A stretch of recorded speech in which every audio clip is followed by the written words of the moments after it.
Lesson 10, affirmations. So when it comes to affirmations, you need to realize every word that you are speaking is an affirmation. Every word is contributing to frequency, and that frequency is penetrating the ether, the quantum field, your body, and molding your mind. So you need to be careful and specific with the words that you are saying at all times because they have the power of life or death. So when you speak an affirmation or a statement, you need to make sure that you are speaking in present tense. The reason for this is because the subconscious mind does not know the future or the past. It only knows the now and it only knows you. And because it only knows you, you have to speak to it. And every time you speak, you are speaking to it and you are molding it, you are programming it with the words that you speak and the words that you hear. So even to the people you speak to, if you call someone else a name, your subconscious mind is going to pick this up and think that you are speaking about yourself. This is why you need to speak to other people with care and with positivity because you're helping them and helping you. So you need to make sure that every word is contributing to your mind, contributing and positively going to impact your mind and your vibration. So be very careful of the words that you say. So when you say statements and affirmations, you want to make sure they're in the present tense, which is I am, I have. Okay. So let's say you want financial freedom, you say I am financially free. And if you say I want financial freedom or I will have financial freedom, it's not as powerful. You need to use the present tense. You need to trick the subconscious mind that you already have it and you already possess. And this means you become that frequency and you become that mind, you become that person. So the way I did it was that I recorded. I downloaded an app on my phone, a voice recording app, and I'd said affirmations into it well, I listened to it every day. It was just different affirmations about what I wanted. I am affirmations, and I listened to them as much as I can. I didn't just do it in the mornings. I'd listen to it every single morning, every single night, guaranteed. But whenever I had time or whenever my mind was free, I would say them, I would state them, I would become them. You need to become the words that you are saying. You need to have emotion behind them when you say affirmations. And yeah, I just repeated them as much as possible on a daily basis and filled my mind with these words to create the program in the subconscious. And it's so important you do this because this is a massive effect, and it's a form of magic.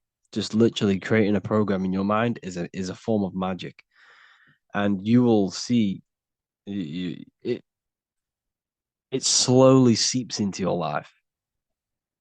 It doesn't just appear one day. It slowly seeps into your life before your eyes, and you won't even realize. And one day you'll be realizing, wow, this is what I dreamed for. This is what I've been manifesting. And you won't realize it just slowly comes into your life. It becomes one with your life, whatever you're trying to manifest. So yes, make sure they're in the present tense and you are saying them with emotion. Do them every single morning when your brain is in theta. Because when you wake up, your brain is producing theta waves or theta waves, which means your subconscious mind is wide open to programming. So you need to make sure that you're saying them then. And this is also in your brain is also in theta waves just before you go to sleep. So sometimes I would listen to them over and over. I'd have them on repeat whilst I sleep, and I'd wake up and I'd still listen to them. You need to get these words that ingrained in your mind and these statements that ingrained in your mind that it rewires your brain, it rewires your whole DNA in your body, and it will slowly seep into your life. Okay, this is a very powerful technique.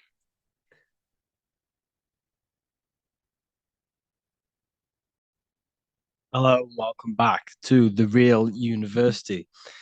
Today we're going to be talking about hidden spells within the language, English language. This is why we call it spelling.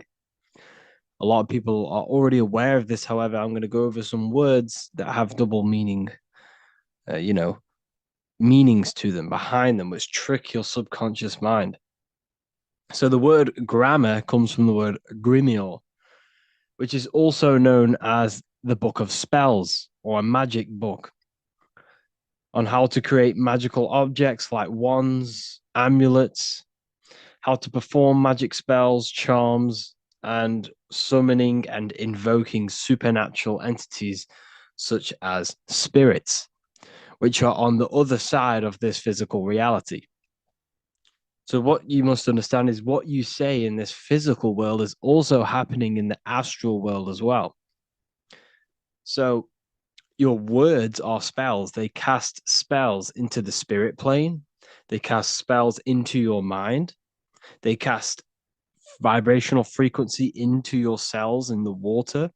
Water holds a lot of energy. So, we're going to be going all over this. The subconscious mind takes everything as truth. Everything you say is truth to your subconscious. And you should know this by watching the Manifestation Mastery 2.0 course. I talk about this. This is so important that you understand this because everything is truth within the subconscious. It only knows you. Your subconscious mind, if you watch the course, you should know this, takes it's responsible for 90% of your daily basis behavior. The thoughts that you are thinking on a daily basis, the things that you do, the things that you say, 90% of what you do and say and think you did yesterday because of the subconscious mind holds all of your programs. What you say is molding your mind. What you state is truth in your mind. It does not know the difference between a joke or a it does not, it takes everything literal. It is literal. Your mind is a manifesting supercomputer, and whatever you say into it, it says that is what I want. So whatever you tell your mind, that is what you'll have. That is what you'll believe. So every word you say is truth within the subconscious. So this is why double meaning words have an effect on your subconscious. And this is why I'm raising awareness here. So talking is a tall king. You are either a tall king by talking, by using your words wisely, or you're a small king because you either you create big or you destroy yourself with your words. So talking is Phoenician. This is phonetics. So this is etymology is when you take the root words, but phonetic etymology is when you take the sound of the word. So talk and tour are the same because when you talk, you're creating sound waves, which is a form of a light wave. And when light waves expand in all directions, it creates a torus field. And everything is torus fields. So if you affect one torus field, it affects every torus field in creation, as above, so below. So what you say is affecting the torus fields around you in your body. You are made out of these torus fields. This is why talking is torusing. You're creating light waves, sound waves, and you are permeating creation. And this is why the Bible tells you the tongue has the power of life and death, and those who love it will eat its fruit. So the tongue is what creates these sound waves that we are producing when we talk or speak. Okay. So this is what we are essentially doing, creating sound waves. And these waves are vibrating and they affect the cells in our body and everything. This is why words are swords. This is why the word is within sword.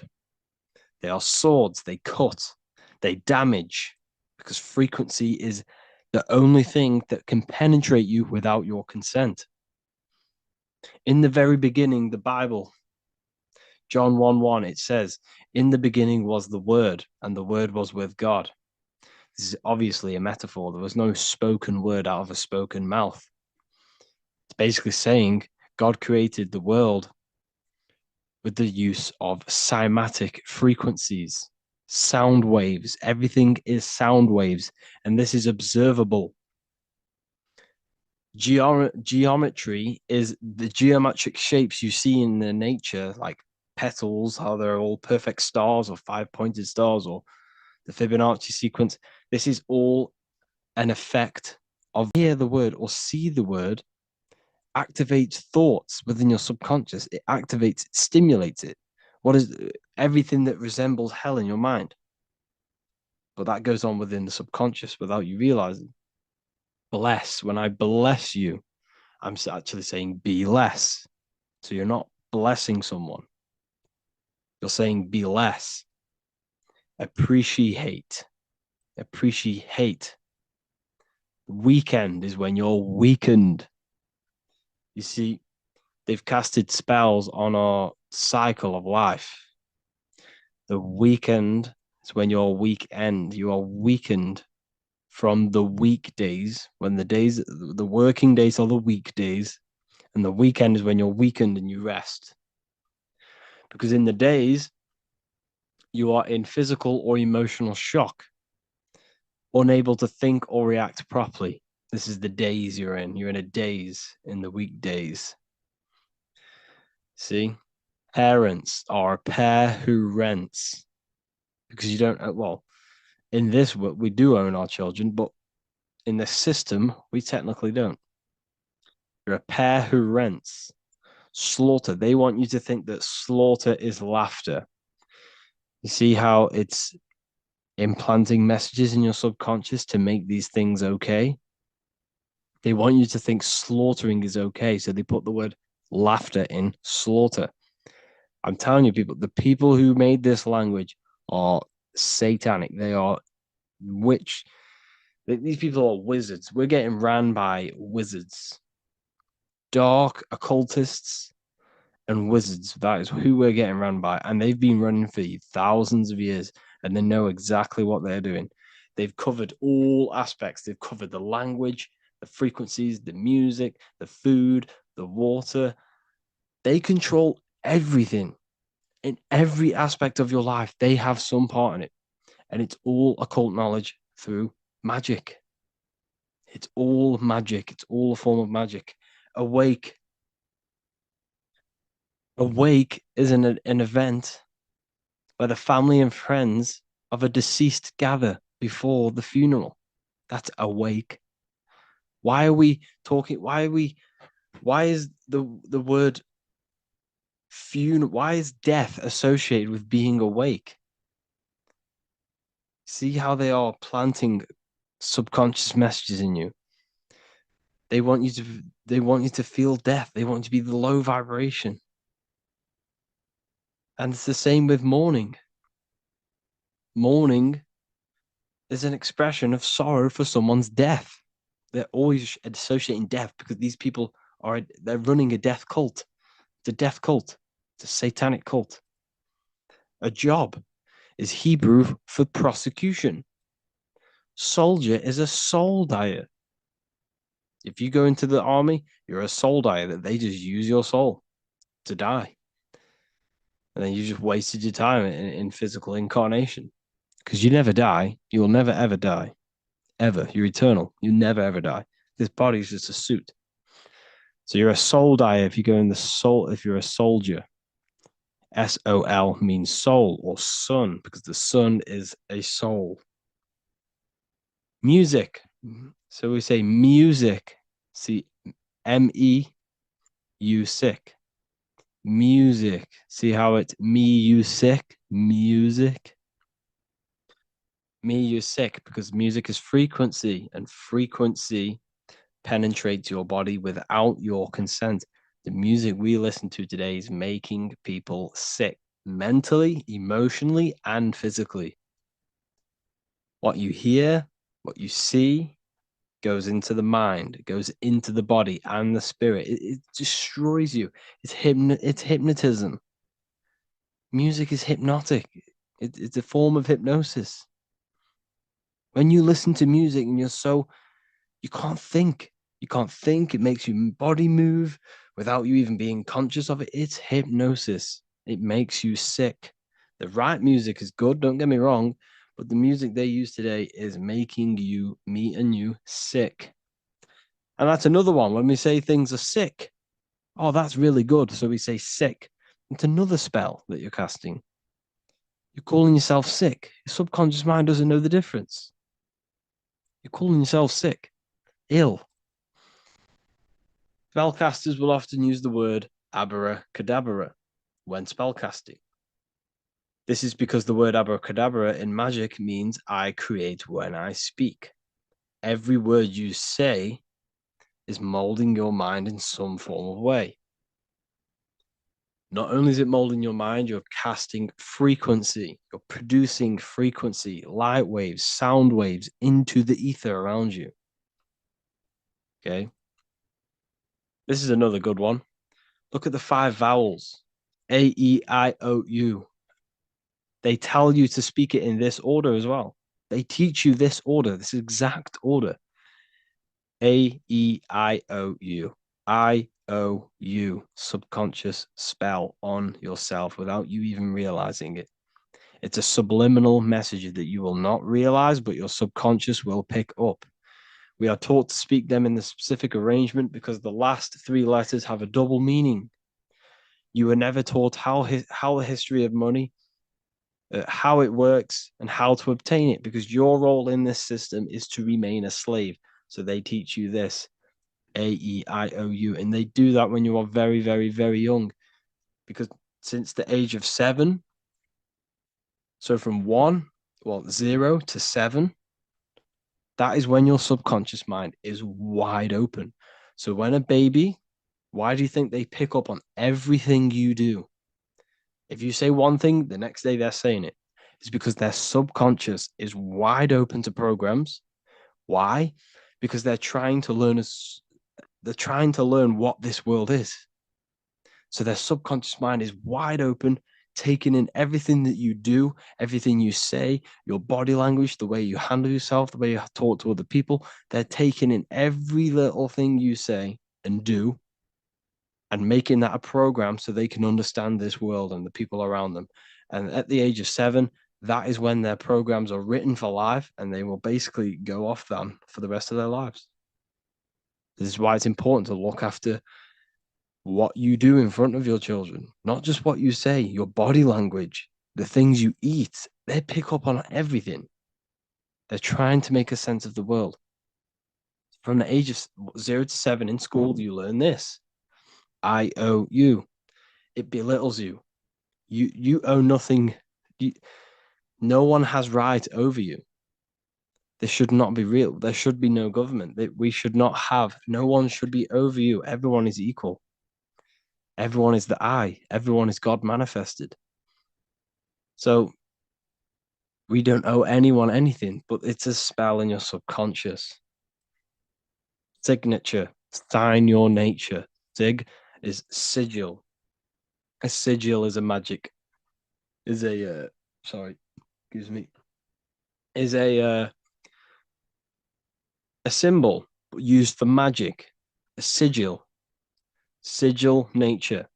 So your signature is your sigil. And when you sign that, it gives mental power over you. Once you have put your sigil into that paper, they now have mental power over you. It's magic. It's all a form of magic and brainwashing. Okay. When we say the word we're saying we're trying to use God to manifest that. Okay. Because the comes from theo in Greek, which means God. So when we say theology, ology means the study of. Theology is the study of God. That's what theology is. Theo, when we say I am we are using God to bring it into existence. God is the I am. The I behind you, the I am, that's God. That's what manifested everything in your life. Everything in your life, that invisible creator inside of you has manifested everything you physically see. You are the invisible architecture, the invisible artist behind your life. The I, that's God. The only one. So when we use the word I am, well, this is how to bring the power to yourself. When we say I am strong, I am wealthy, I am free, I am financially free. When we say this, that I am, this is when we are bringing, we are directing vibrational frequency into our own being, into our own magnetic field, and into our own life. This is how we direct vibrational frequency and direct our word. So when we say I am directing my frequency into myself to manifest something external. Also known as the chi or the prana. It's just basically your magnetic energy. So speaking has the ability to change your genes and DNA expressions. When we listen to affirmations over and over and say them over and over for a long period of time, your genes will change. And your genes are a code for your external world, pretty much. Anything that is written in your genes will manifest into your external world. Okay. All of this is just done by your intentions, thoughts, and what you say. And if you think this is a conspiracy theory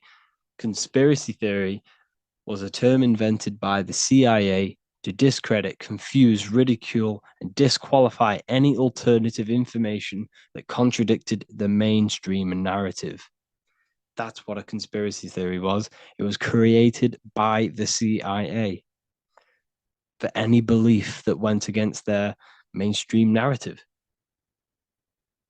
Hollywood, the biggest spell casting scheme cult in the world. Hollywood. I'm going to make a whole lecture on this.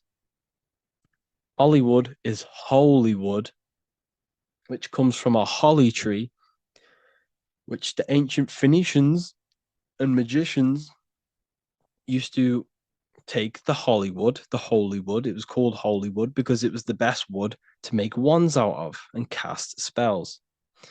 That's why they get their name. And what is the films?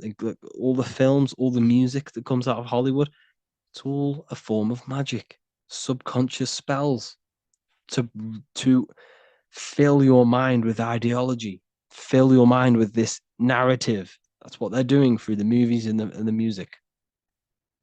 Anyways, I hope you like this lecture.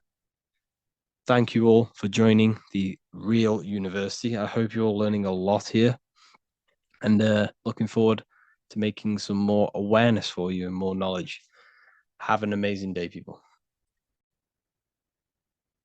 Today, going to be talking about numerology and the numbers. So first of all, the numbers that we see are what the symbols used for numbers, because the numbers itself are not the symbols.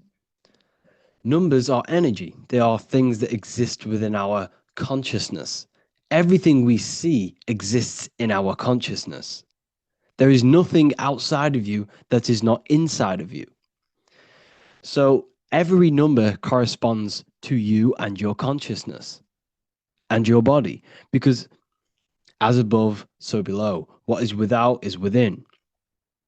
So the symbols used to determine numbers are produced by the angles.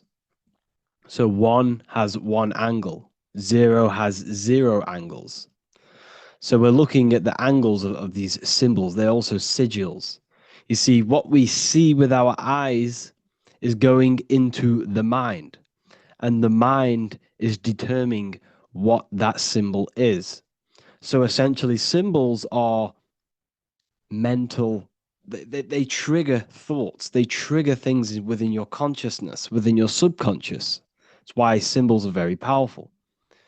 When you look at the symbol of Nike, when you visually see it, it triggers the association of thoughts within your consciousness. So symbols are very powerful. So the number 1 is God, the one source, the one consciousness, the one energy, the one all-seeing eye on top of the pyramid. This represents God, which is a microcosm of you, your consciousness. That's why the number 1 is also determined as one line. One straight line means God. This is the one force of the universe. The one consciousness expressed in millions and billions and trillions of different life forms. You are God, I am God. That's why the Roman numerals I, the letter I is one, because there is one God, one I am within all of us. Every single one of us refers to ourselves as I. I is the highest aspect of your being. You can't say anything above I. There's nothing above I. Well, there is. There's no thing, no nothing. There's nothing above your I am, which is the void. But it's the consciousness within yourself that is God. It's the I am, where all things spring from. Everything springs from this consciousness within you, from this mind. So masculine is masculine, which is one line, because the number one is a masculine force. I'm not saying God is masculine. I'm saying the number one is a masculine number. It represents action. This is the pure force. Okay. This is the pure force of God, of consciousness. It's action. Consciousness takes action. Everything you've done in your life came from consciousness and is action. This is symbolized as an obelisk. You see this obelisk everywhere. You see it in Rome. You'll see it in Egypt. You will see it in pretty much every city. You'll see a straight obelisk represents the number one, which is God. You see this in Washington, D.C. as well. If you go to Washington, and you will see the Vesica Pisces, and in the middle of the interwoven lines of the interwoven circles of the Vesica Pisces, you'll see the obelisk, because this is symbolizing the one, which then goes into two. This represents you and God, you and the soul, the consciousness. This represents the yin and the yang energy of the whole universe. There is the universe is created by these two energies, these two polar opposite energies, which is represented in the physical world as the sun and the moon. The sun and the moon are physical manifestations of conscious and subconscious, male and female, positive and negative, light and dark, light and darkness. Everything that exists in light exists in darkness. You exist in a physical body, which is the light, and you exist in consciousness, in the darkness. You have a physical self, you have a non physical self. You have a true self and an echo, which is the body. It also represents division. So, this is division between spirit and matter, the consciousness and the body. You, your body, and God, the body and God, which is consciousness. It's the mirror, which is symbolized as the two pillars in Freemasonry. You have you have a left side of your body, you have a right side of your body. You have a left ear and a right ear. This is the number two. You are split down the middle. Your body is split straight down the middle, and you have two sides of everything. And in between the two sides of everything, you have one consciousness in the middle of the brain, which is the number one. And this is two. So two represents the division, spirit and matter. Now, it also represents as above, so below. Your life is a reflection of your consciousness. Whatever is happening within your consciousness, mentally, mentally and emotionally, is manifested into your life, and that is your life. Your life is a reflection of your internal state. Every thought has led you to this very point in your life. Every action has led you to this very point in your life. And them actions started within mind or consciousness. So it represents as above, so below. Everything within your being is manifested from these two male and female energies, the left and the right hemispheres of your brain. Everything you do is created by these two energies. Okay. So you have the conscious, which is the light, the subconscious, which is the darkness. The conscious mind manifests, well, brings into light out of the darkness. So now what do I mean? The subconscious is the hidden aspect of your mind. This is the hidden self, the shadow self, where all of your little things that you do. Now, what's an example? Do you really love the person you're in a partnership with, or a relationship with? Or is it coming from a hidden aspect of yourself? Is it coming from a place of fear of being alone? Is it coming from a sexual desire within your subconscious? You see, there's a shadow self and a light self. The conscious mind brings into light what is in the subconscious. The number three represents the Trinity. This is why you always see God inside of a triangle. Well, sorry, it's not God. The inside of the triangle. This is the triad. Okay. This represents the three aspects of your consciousness: thoughts, emotions, and actions. These three things must be in harmony in order for you to manifest your desire. In order for your consciousness to create, there must be thought, an emotion, and an action. These three things are foundation for creation. You can't create without, well, you can, but they won't be to your maximum potential if you do not have these three aspects of yourself in balance. If you want to create and manifest your life, you can't sit there and meditate. You can't sit there and visualize all day long. Yes, this helps, and it helps reprogramming your mind, but you need the action. The action is one of the most important, but they need to be in balance. There must be thoughts, emotions, and actions. Now, the daytime represents action. Okay. The nighttime represents thoughts and action. At the nighttime, people tend to reflect. People are alone. You're by yourself mainly, or you're in bed. It's you and your mind.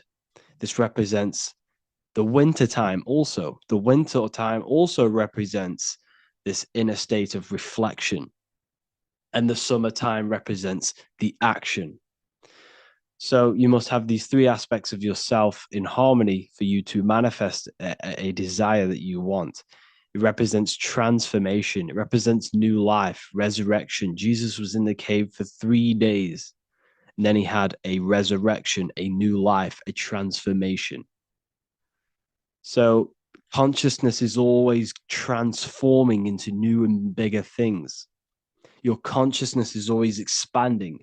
It's always transforming into new ways of thinking, into new chapters of your life. I'm currently going through a new chapter in my life. Big things are changing. And it's the evolution of your consciousness. This is what the number three represents. Three also represents, if you look at the Kabbalistic tree, you have the top three spheres. Now we're going to be going into the Kabbalistic tree. I'm going to be doing some lectures soon on it. But that is so the top three spheres representing the triangle with the eye in it. If you know anything about Kabbalah, you'll understand. Now, number four, this represents foundation. You have a fourfold nature. You have four corners on a table. This is the foundation of yourself. Now, the foundation of yourself is mental, astral, etheric, physical, which is, you also have four directions: north, east, west, and south. Four physical elements, four stages of consciousness, four seasons in the year, four gospels, four fixed signs of the zodiac. Now, everything you've been told about the zodiac is pretty much a externalization of the zodiac. The 12 zodiac represents the 12 aspects of your soul, your consciousness. The stars are in your soul. As above, so below. What is above is inside of you. What is outside of you is inside of you. The stars are aspects of your consciousness. Now, this is why you have four gospels, because Jesus is symbolized in four different ways through the four gospels. You see him in the four types of in the four. Basically, the four gospels are the four ways of portraying Jesus in the four aspects of consciousness, which are the four elements. Okay. So you have air, which is the mental aspect. You have fire, which is the spiritual aspect. You have water, which is the emotional aspect. And you have the earth, which is the physical aspect of yourself. These correspond with the four ways they portray Jesus in the four gospels. Okay. So this is also representing the foundations of consciousness. The four elements correspond with your consciousness. You have your body is a number 4. You have the cross. You have an upwards line and a down and a horizontal line. And the cross section meets at the heart. Now, the heart is considered the sun. The soul is in the heart. Now, what is the soul? The soul is the essence of you, your personality, your level of charisma, when you think of someone, if you think of someone you absolutely love and you have a great connection with, you're not thinking about their body. Yes, you may think what they look like, but what is the non-physical version of that person you have if you don't think of their body? It's the soul of that person, their personality, that individuality, that's their soul. Now, the soul is in the heart. Your words, your actions all come from the heart. Your desire all comes from the heart. This is the soul, the Son of Man, the Son of God. The mind is the Father. The Son of God is the heart. You are the Son of God. Okay. So when Jesus is portrayed as the sun, the sun you see in the sky, he always has the sun behind his head. Now, this represents the Son of Man, the soul of man, the heart of man, the core essence of someone. So that's what the sun is, because the sun in the sky corresponds with your heart. It corresponds with your heart. It's also on the Kabbalistic tree, this represents Teferot, the middle sphere, where all of the pathways on the tree connect to the middle sphere, which is the heart of man. We're going to be going to the Kabbalah soon. 5. So yeah, 4 represents the foundations of your consciousness. In your external world, this represents the foundation of manifestation. In order for you to build an empire, you must have 4 corners. You must have foundation. In order for you to have a table, you must have 4 corners. So 5 represents also the human body, because 5 now represents experience. This now represents the physical plane. Okay, this is the physical self. So if you notice, all of these numbers, 1 up to 4, is mainly about consciousness and the invisible side of yourself. Okay, mainly. But once you hit number 5, you're now starting to turn into material. This is more material things now. 5 represents experience. You have 5 fingers on each hand. You have 5 senses. Your consciousness interacts with this material plane through the data of the 5 senses. The 5 points on your body. You are a star.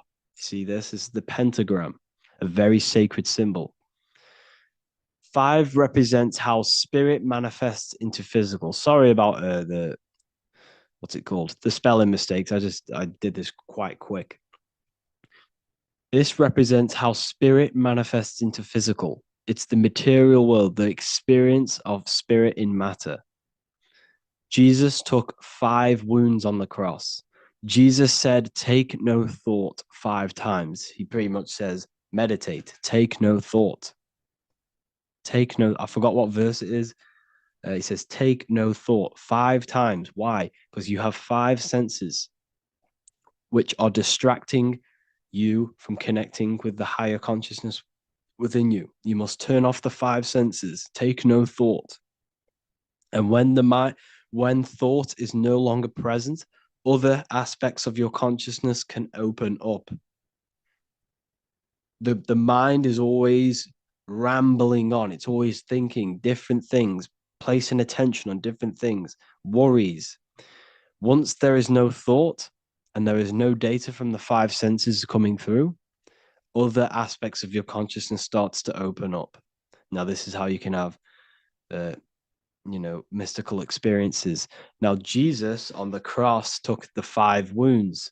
Jesus crucified on the cross. How did he get up to the cross? He carried the cross up the mountain, which represents elevation of consciousness. Then he was crucified. He took the 5 wounds, which represents turning off the 5 senses. And crucifixion is the sacrifice of yourself to the higher consciousness within you, to the Father. Sacrificing yourself to God. So 5 also represents sacrifice.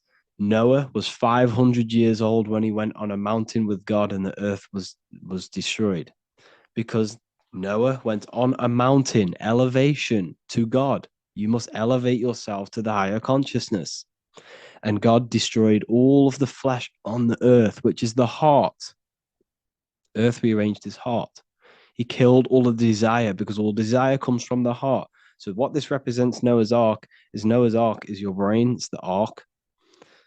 You raise yourself to the higher consciousness and you kill all of the flesh, all of the desire for physical things in the heart. And it's the purification of the heart. It's an allegory. Number 6 represents the physical world. This is the most physical number. 666. 6 God worship, Drake, represents the physical plane. You have 6 sides on a cube. There are 6 sides in the physical plane. You can go up, you can go down, you can go left, you can go right, you can go forwards and backwards. That is a 6-sided cube. Jesus turned 6 jars of water into wine. Water's emotion, wine is manifestation. He's turned his emotions into manifestation. It's all there. This is all numerology. 6 is the world of matter. 6 is also representing the lower mind. That's why you have 666. 3 represents, like I said, the thoughts, emotions, and actions. So you have 6 3 times. 666 is your thoughts, emotions, and actions, all contributing towards the physical world, which is the lower mind, the devil, the mark of the beast. You're placing all of your creational aspects, the 3 aspects of consciousness, into 6, which is the physical world. That's 666. 6 represents the creation, physical creation. There are 6 days of creation, and then God rested on the last day. It's the 7th day. It represents laws, doctrines, and physical things. The number 7, 7 chakras, 7 colors, 7 diatonic musical tones, 7 days of the week, the 7 visible planets are inside of you. They represent 7 spheres of consciousness, 7 states of consciousness. Okay, so the 7 represents the awakened human, a higher level of spiritual and personal development, where one has used the 7 energies to raise his consciousness to the 7th state. That's the crown chakra. Most people are stuck in their surface level of their consciousness and operating on the surface level of their consciousness, and they need to move up. There are 7 states of consciousness, 7 chakras, 7 nerve centers, which correspond to the chakras. So essentially, this just represents a heightened state of consciousness, a completed state of consciousness of personal development. Number 8 represents regeneration, time, 8 points of space and time, eternity, rebirth. There's not really I can't find much information on the number 8, but I'm going off what I know. This represents regeneration. So when you look at the infinity symbol, it represents the number 8, or a torus field. It's regeneration of energy, regeneration, rebirth, time. The number 9, this represents higher perspectives. Jesus casted his net onto the right-hand side of the boat and found 153 fish, the right hemisphere of your brain. Casting the net to the right hemisphere of your brain, you'll find 153 fish, because 153 adds up to 9. You see higher perspective when you use the right hemisphere. It shows you a broad perspective. If you don't know about the brain hemispheres, go and watch the lecture under the real lectures section, and go and watch that. That will tell you everything you need to know about the left and right hemispheres of your brain. It also represents endings, completions, because you have 9 months in the womb. There are 9 moon cycles, because your body is created by the celestial spheres, by the energies of the celestial spheres, which are also inside of you. Your body's created in the moon. By the rotation of the moon, which is 9 months. The moon sounds like womb. And if you look on the Kabbalistic tree of life, you'll see this Yesod sphere, which is corresponding to the moon, because this is God up here manifesting, filtering consciousness through these spheres, then entering the moon, and then from the moon you enter the physical plane. It's the womb. It's why it corresponds with the womb. So number 9 represents higher consciousness, perspectives. Feminine is 9 months in the womb. Number 10, this represents the returning back to source. This is everything goes from 1 to 9, then it goes back to the 1 again, 1 and 0. So this represents returning back to source, back to 0, back to the beginning, God. It's pure completion. So 0 and 1 is the binary code of this reality. You have 0 representing curves, which is feminine. You have line, which is 1. 1 is a line, which is the masculine. You can see this in the bodies. The masculine body is very liney. The feminine body is very curvy. You see this in the genital area, 0, the womb, and the line. 0 is the womb. 0 represents the nothingness, the womb. We'll go into that after. But anyways, so the number 10 is also representing nothing and God. 0 and 1. That is all that exists. Nothingness and God. That is it. Nothingness and consciousness. That is the only thing that exists. Everything else is a shadow of consciousness. There is only nothing and God. 0 and 1. So there are 10 energies of consciousness. This is the Kabbalistic tree now. This is why there are 10 numbers, because the Kabbalistic tree shows it's basically a blueprint of how consciousness manifests the physical plane. This corresponds on a macrocosmic scale, which is God, and a microcosmic scale, which is you, a microcosm of God. The macrocosmic scale represents how God manifested everything in the universe through consciousness. And then the microcosmic scale represents you manifesting from God into the physical world of God, of the manifested plane. So pure consciousness can't enter a physical vessel. It's too powerful. Consciousness is too powerful for it to enter a body. So what God did is filtered his consciousness through 10 energies, okay, which is the Kabbalistic tree, and basically filtered his consciousness through these spheres so that we could have a material plane. So this is where it gets very deep in the Kabbalistic teachings. So I advise you all to research the Kabbalistic tree. It's very, very interesting.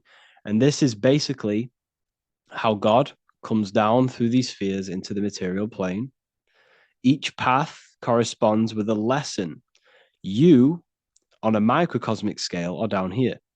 but your consciousness can expand all the way back to source because the mind has infinite possibilities. There is limitless possibilities with your mind. Your mind has the potential to grow and expand into new fields of thought and expand to know everything in the universe, which is basically pure enlightenment. Your mind has no limitation. The only limitation in your mind is the beliefs that you hold. The mind has infinite possibilities to expand beyond physical awareness to the consciousness of God. That's why humans are very, very powerful. Humans are made in the image of God because we have the potential to expand our minds to God. So essentially, this also represents on a microcosmic scale of you the path back to source, the path back to Kether. Okay, I'm going to make a whole lecture on this, so we'll go into that another time. So this is why the word man adds up to 10. Adam, the first ever man created, adds up to 10 because 10 is the Kabbalistic tree. How one God, light, consciousness manifests into matter or the body. So you are made in 10ness. You have 10 consciousness, 10 spheres of consciousness. You are made in the image of God. You are made to experience God's creation. You are made to expand your consciousness. You have been given the tools to awaken to the divinity within you.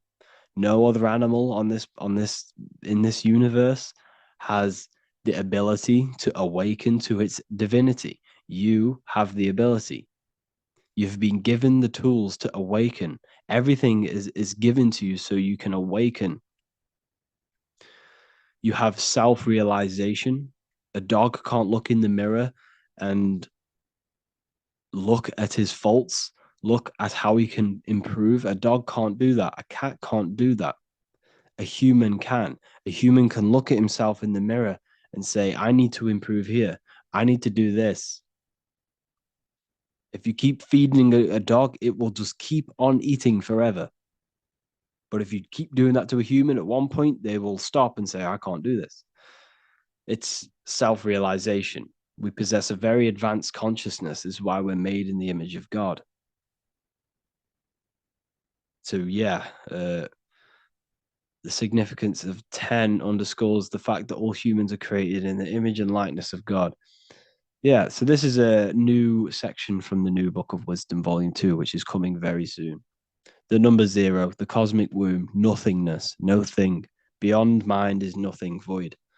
So if you go into meditation, this is a very deep thought, actually.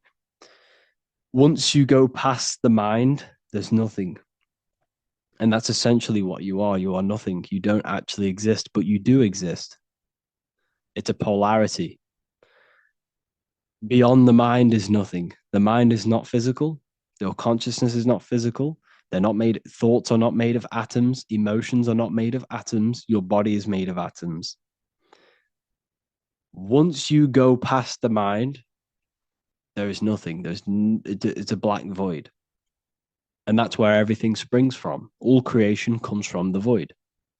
All things seen come from the unseen. Thoughts manifest out of nothingness. Mind is the realm of infinite possibility, infinite expansion. These are very deep thoughts. A lot of people aren't going to understand this, but for the people who are quite advanced and deep thinkers, they're going to understand this. Essentially, the universe is nothingness, but out of this nothingness, so think of it like this: the highest realm in the universe is nothingness, pure void, pure nothingness. Then after nothingness, there is infinite potential, infinite, limitless thoughts, which is the mind. Mind is the realm of infinite thoughts and infinite possibilities. There's nothing you cannot not think of. Everything is possible in the mind. This is why the universe is constantly expanding. It's the expansion of mind. The universe is one mind expanding through information and thought. So, anyways, we got a bit off topic there. That's essentially what the numbers are. how they correspond with yourself and the real interpretations of numbers. There are nothing external. There is nothing external in the universe. Everything you see is inside of you, including the stars, the planets, and zodiac. Everything is inside. So you must understand this. So thank you all for watching this video. I hope you all learned something. Look forward to connecting with you all. Lesson 13, mirror magic. This is all to do with mirrors and how you should treat mirrors in yourself. See, mirrors not only just reflect your vision and yourself, they reflect what you say, what you speak, and what you feel. They reflect energy. Okay. So it's important that you are saying the correct things and feeling the correct things in front of mirrors because mirrors reflect back to you everything you say into them. They are a great tool you can use to reprogram your subconscious mind. Now, the good thing with this, you can do this when you brush your teeth. You can do this every time you see yourself in a mirror. You see, what you say into a mirror is also being reflected back to you, which is then reflected back to the mirror and done infinite amount of times. It infinitely reflects what you think and say and feel. So if you say a negative thing into a mirror or you say, I am ugly, this is just going to constantly reflect back between you and the mirror and quickly and rapidly reprogram your subconscious mind. So it's important that you say the correct things in front of mirrors.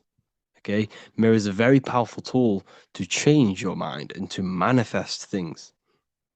So if you get yourself hyped up, you think and feel and you say the things, your affirmations into the mirror, this is a very powerful way to become that frequency. Okay, it's all about giving high energy. Work yourself up, give energy to these affirmations that you say and never entertain any negative thought, any negative emotion into mirrors because mirrors are what are reflecting back to you.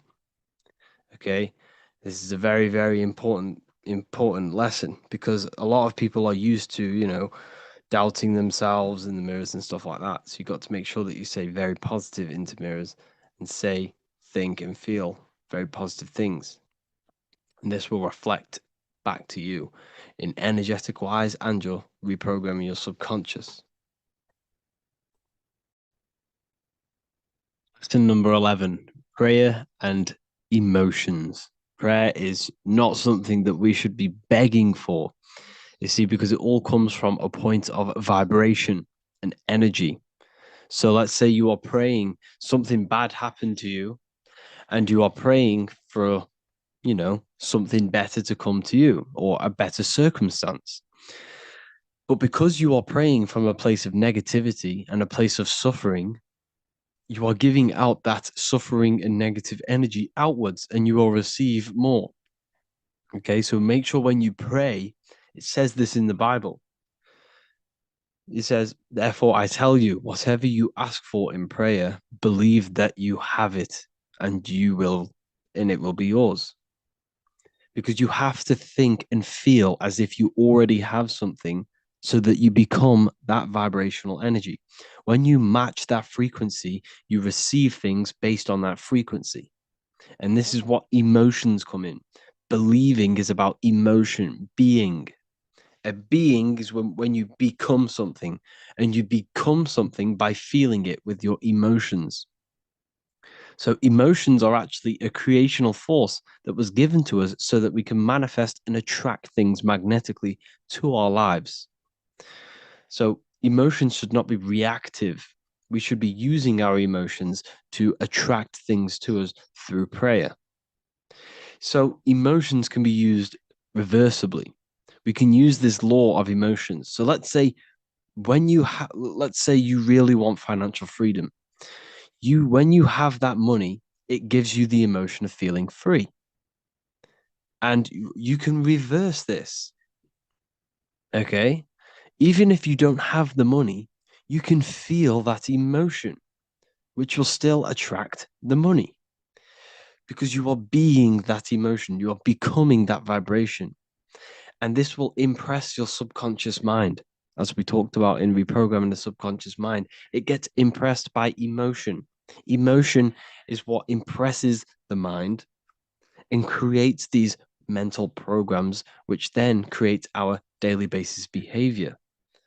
So by becoming the frequency, by becoming the emotion and feeling it every day, you attract that frequency. You attract that. You are becoming it before you even have it physically. See, everything begins in the mind, as always. And this is why when you pray, you want to make sure that you are imagining that you already have it. Okay. Or let's say someone, let's say someone cuts you in traffic. If someone cuts you in traffic, you shouldn't sit there going crazy and calling them names. You should bless that person. You should say, have an amazing day or whatever. Just say it in your mind. Instead of saying the negative things, give out the positive. Bless the person and you will receive more back. It's all these little things that have an effect on your mind. All the little things, the little comments, the little thoughts, you need to remove all of these little negative ones and replace them and transmute them into positive. And you will see more and more things take place in your life, which will contribute towards your manifestation. So when you pray, make sure you do it once a day, or once or twice a day, or as much as possible, thinking and feeling that you already have it. Don't ask for something, believe you have the something with your emotions. Your emotions should be used to attract, to become. There we go. So, yeah, weed can be used for good and it can be used for bad. You can use it to enter deep states of meditation. You can use it to become lazy. If you smoke it every day, you will become lazy and you will shut yourself off from things that you need to address. So you don't want to use it to escape. Okay, so don't escape. Don't use anything to escape your own mind. You must face it. Okay. So what was the next one? Hmm. What age did you start talking about this stuff? Learning about this stuff? It was quite young, to be honest. Started learning deeply into the occult and esoteric about 2 years ago, 3 years ago. But before that, I've been always into like conspiracies and stuff like that. So that's mainly what it was. Mainly, that's how I kind of got into it by looking into conspiracies. What do you think about manifesting? You're always manifesting. Your thoughts are always being brought into physical existence. That's basically what it is. You're using thought energy into physical reality, and that's how everything is manifested. The phone you are holding, the laptop that you're using, the book you're reading, where do these things all begin? They began in the invisible realms of mind. Everything stems from mind. The world you see around you is in the mind of God. We live in a mental universe. Everything is mental. So this is why you need to be careful of what you hear, what you see, what you smell, because everything you take in is molding your mind. The words you say mold your mind. And whatever you mold your mind to, you mold your circumstances to, your life. So your life is basically a result of every thought you thought in the past. So you change your thoughts, and further enough down the line, you'll change your external reality. Your life is a mirror of your mind. It's your mind pushed outwards. So if you fill your mind with negative music, talking about drugs, sex, you're going to fill your life with that. You become the music you listen to. You become what you listen to because everything affects your mental state. So essentially, it's all about looking after your mind, keeping a pure mind and a pure heart. That's how you truly manifest the desired reality. But people aren't manifesting properly because they're wasting their mental energy. They're wasting their life force energy on low level pleasures like food, lust, uh, yes, like chasing after low level pleasures, When you start to master yourself and you master your mind, your body, and your emotions, once you start to master this, you're no longer wasting energy on these low level pleasures.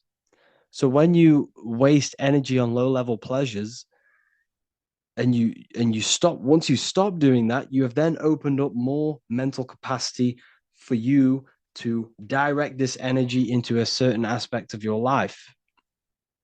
So this is why it's so important to master your consciousness, master your mind, master your emotions, because you're wasting energy, which could be used for success. It could be used for anything to be created in your life.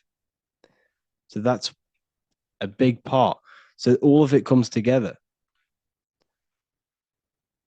What was the next one? Do you do Q&A in Ethereal University? Yes, we do.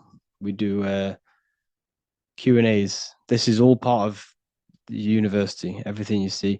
You should see what you get. So in the university, you get the Manifestation Mastery course, which is tells you everything about your mind, how to create your own reality, how you can gain the dream life you want. We have a real lectures section where there's like over 50 lectures, new lectures are posted every week. We have a community and live calls and Q&A and a library. So the library is another where you get all of my books plus 45 other occult rare books and you get updates. So that's what's inside of the university. Uh, what was the next question? Do you have an account in Spanish? I have affiliates in Spanish, yes.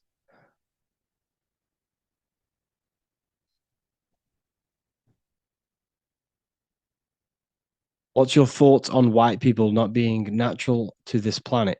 We don't live on a planet. We live in you. Well, you live inside of your body. Your body is a piece of organic technology. Your body produces this reality that you're experiencing. Now, what do I mean? Without your brain, you can't be in this reality. So your body is producing this world. Your body is the earth. Your body is the universe. You are God. You are consciousness. The body is the earth simulating this reality to your consciousness. So when it comes to your body, it does not matter where you are from. You are the same consciousness. The same consciousness in me is the same consciousness in the rabbit, in the dog, or the so-called melanated person. It's we are all the exact same consciousness. And once you understand this, once you start to realize that you are not this body is literally just a piece of technology. It's a character you're playing. It's not you. You are the I am. Every single one of us refers to ourselves as I, because I is the all seeing I, the all seeing eye of consciousness. This is where we all come from. So you have divine consciousness, then above us is the stars, then you have man. Now, man is very important because man is made in the image of God. We have the ability to expand our consciousness. We have the ability to move above our instinctual survival mode. Now, what do I mean? Animals are stuck in survival. They use their creative ability because we all have the ability to bring thought into physical reality. Animals only use this this creative power of mind to survive. But humans can surpass this. And this is everything I teach is about getting out of the lower self, getting out of the animal self. And once you conquer this animal self, this lower mind that wants the food, the money, the fame, the power, and sex, once you destroy this lower self, you then have the ability to expand your consciousness to understand very complex things. So humans possess the ability to know God and know the secrets of the universe. This is why humans are so important. This is why humans are made in the image of God. We can expand our minds into infinite fields of knowledge. Now, the mind cannot be filled. It is not a physical thing. It exists beyond time and space and matter. The mind isn't made out of atoms. Thoughts are not made out of atoms. So the mind can infinitely expand into new fields of knowledge, new fields of thought, far beyond the current field of thought that you are in now. But the universe is completely mental. And once you completely understand that, you'll see what I'm saying. Some people might not see what I'm saying because their mind will not, have that understanding, but some people will understand. Uh, how to activate your pineal gland. Your pineal gland, well, your third eye is your mind. It's not your pineal gland. So your mind is the third eye. Your consciousness is the eye, the third eye. It's not the pineal gland.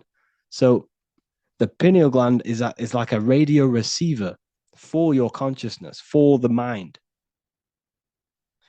So when the pineal gland is obviously attacked through the food and the water that we drink. Hold on, let me just open the window.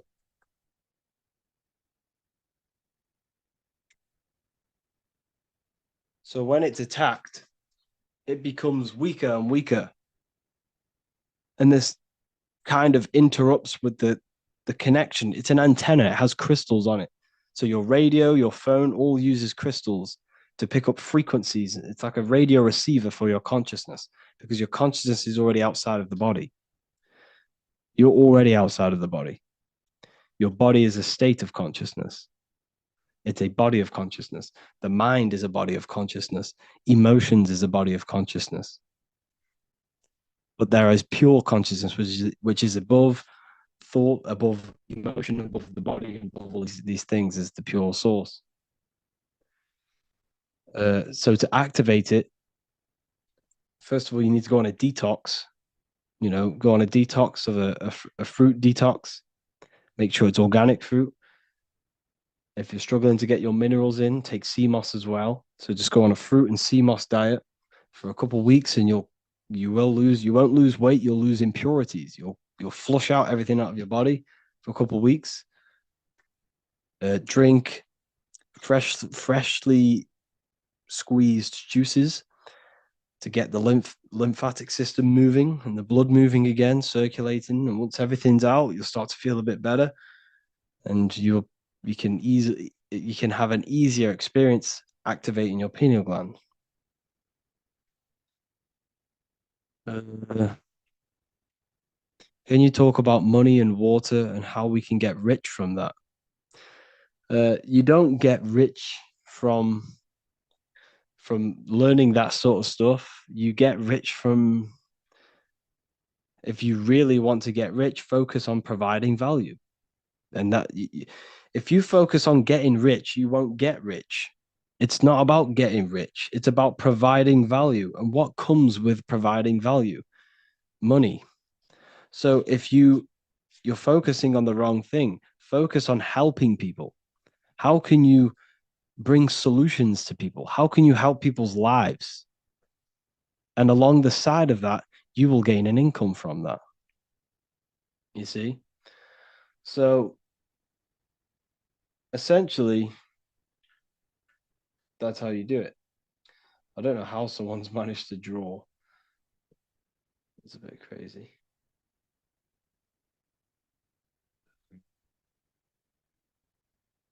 How do I get rid of that? I don't even know.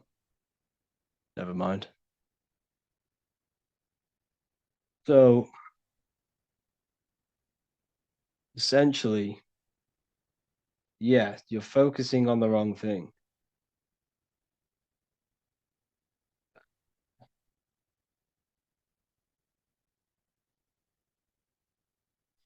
You're focusing on the wrong thing. So, what was the next one? Let's turn this off. Talk about what's your thoughts on synchronicity? What do you mean by synchronicity? Do you listen to any music? Yes, I do listen to some music, but it's mainly music without without words, because a lot of the music now is just it's all propaganda. It's all to program you. It's all to mold your mind in some formal way. Everything they do is a form of propaganda. So just be careful what you listen to.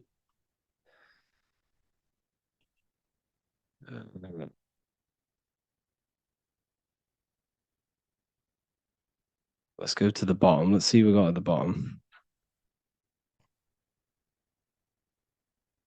Demon retention. Very powerful. This is where all your energy's in. This is the astral liquid of your body. So this is where all think about it. That liquid can produce a whole other human being. That liquid has all of the minerals, all of the energy to create a human being. It has the ability to open a portal inside of a woman. So when you keep this inside of you, you're not only keeping the energy of it, you're keeping the minerals, and the minerals can be recycled in the body. So it's very, very powerful.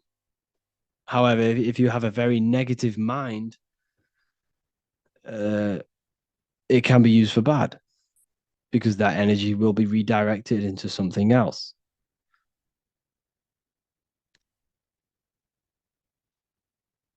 What was that? How can I heal from weed damage? Just heal yourself. Fruits, vegetables. Just go on the fruit only diet. Take sea moss. Take cayenne pepper. What else? Burdock root. Things very high in iron. Just stick to a natural diet, and you'll heal from anything. But if you were smoking weed a lot and smoking in general, mullein leaf is very good for the lungs. Grapes, seeded grapes, are very good for the lungs. Now look at the fruit that you're eating. Grapes are in the form of lungs. Mushrooms are in the form of ears. Walnuts are in the form of the brain. These things are communicating with you. Your body is the universe. Everything's communicating with everything. Your body's communicating with the planets. Your body's communicating with everything. Your mind's communicating with the world and energy. You're literally a walking crystal.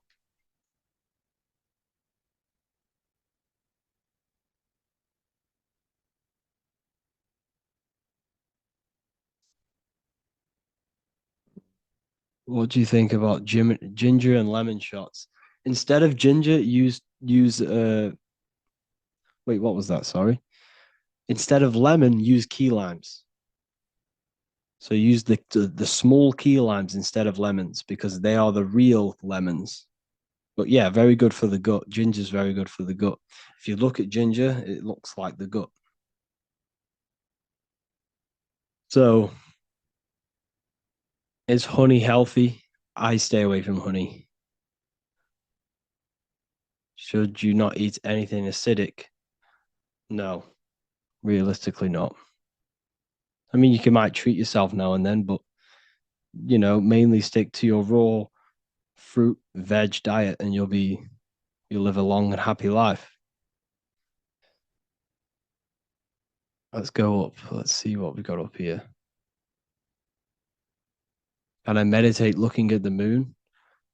You can moon gaze, but the moon is inside of you.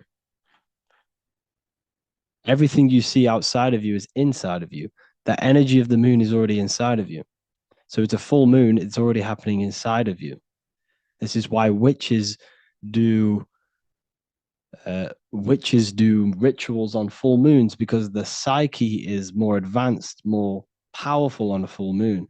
It's why if you ask a policeman, you ask a firefighter, you ask an ambulance driver, normally around a full moon, there's more calls, there's more emergencies because the moon enhances our psyche. But not the moon, but the moon is within us. The seasons happen within you. The 4 seasons of the sun are the 4 seasons of your soul. You see? So, what do I mean? These seasons are happening inside of you, not just outside of you. In the summer, you feel a lot more energized. You have more energy. You're taking action on things quick. But in the winter time, you're more reflective. You're more emotional. because the winter's to do with water, and water is your emotional body of consciousness. See, the elements all correspond to you as well. Water is your emotion, fire is your spirit, earth is your body, and air is your mind. That's why you say you're an airhead. Air is your mind, air is the mental body of consciousness. Can you elaborate on the effects of liquor on us? Why are certain liquors stored named spirit? Because they're spirits, they're potions. So if you, hold on, I'll try and get some more for you. Where is it? They're potions. Go on to Minecraft. And what do they do? What do potions do? They alter you. They make you quicker. They make you, like ancient magic potions that that you hear myths about. You hear them, you see them in this, the old films. They show you the truth in plain sight. Just potions. This is what liquor is. This is what alcohol is. It's a potion. It's produced by alchemists. Alcohol, alchemy. That's what you're consuming, and it's spirits. It's spirit. It's liquid spirits. So you're drinking a spirit, but everything has a spirit. Grass has a spirit. Everything has to have a spirit, or else it would not exist. You have a spirit, but what you're doing is making you susceptible for making you vulnerable. Sorry, for spirits to enter you. So that's why it's called a jinn. A jinn is a form of an astral entity. A jinn, or what else? Uh, a spirit, a jinn. All of these things are to do with astral entities and spiritual entities, and it contains ethanol. Ethanol. Look at the beginning of ethanol. It's ETH, ETH, which is ethanol. Okay, so ethanol is ethanol, and the ether is the barrier between physical and astral. What else? What do I think about tap water? Don't drink tap water. Don't get tap water. Is it bad to get wisdom teeth out? I mean, if you've already done it, it is what it is. Uh, but if you haven't done it, don't do it, because everything's connected in your body. Everything in your body is connected. So your teeth, each tooth is connected to organs. The heart, your lips, that's your heart. Okay, your lips. So you can see people's. For example, this is a gem. You can see people's mental state on their face. And what do I mean? If their eyebrows are very pointy, you can see that they're not 100%. I'm just saying they may be either very sharp person, they do things quick, or they're a very negative person. Now, you speak from the heart. You speak, everything you do comes from the heart. Every action you take is from the heart. Everything you say is from the heart. So you can tell someone's heart by reading their words and what they say. And if they're very negative, they have a very dark heart. So you must purify your heart. So everything, your face is a reflection of your mental and emotional state. So you can read people like that. But your ears are a womb. Yes, your ears are womb, because everything you say, everything you hear is a seed, and every seed enters the mind and the subconscious, and the subconscious is like a garden which everything springs from. For example, you had a very traumatic childhood. You got, I don't know, you got beaten up as a kid. This seed in your mind will grow for years and decades, and it will turn into a fruit. Now, what do I mean? This will come into your actions. You might do what happened to you, do the complete opposite. This is how you get murderers and rapists and stuff like that, because they've had very negative things implanted into their subconscious, which has grown over years, which they may have not realized where all of this anger truly comes from. It's trauma in the subconscious. Yeah, it is.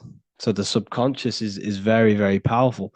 90% of your daily basis behavior comes from the subconscious.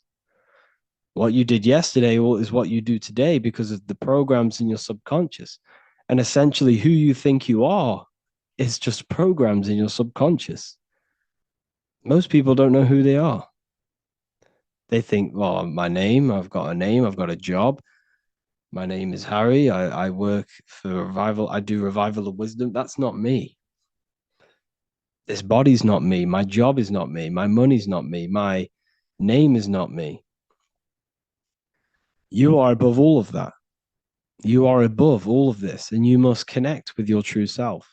Now, how do you connect with your true self? By detaching from your name, your body, your name, your body, your family, your issues, your worries. Once you turn off the thought, once you turn off emotion, and once you detach from all of these things during meditation, you're left with pure consciousness. And that's essentially who you truly are, is pure consciousness. But your consciousness is latched onto this character that you're playing. So who you think you are is essentially a bunch of programs in your subconscious that you've gained over the years of being human. It's not you. You must learn how to detach from all of that. And this is why a lot of people cannot expand their consciousness and expand their mind during astral projection, because their minds are so latched onto this character, but it's not truly you. Your mind can't detach from this body. If your mind can't do that unless it's you gain that ability to detach from the character you're playing, but you're not the character. The true you is the I am. The I am is the is God. The I within you. When you say I, there's nothing higher than that in your being. There's nothing higher inside of you than the I. That's why the Roman numerals, I is the number one. And that's why I is one line, because we are all one consciousness, one I, one all seeing I. That's why God is omnipresent, because he's in you, he's in me, he's in everything. We are all God, all extensions of God's consciousness. The universe is one living being. And when you see it, it's kind of crazy. But once you see it, you can't unsee it. The universe is one being. Me and you are the same exact consciousness, experiencing a different reality. But we are all the center of creation.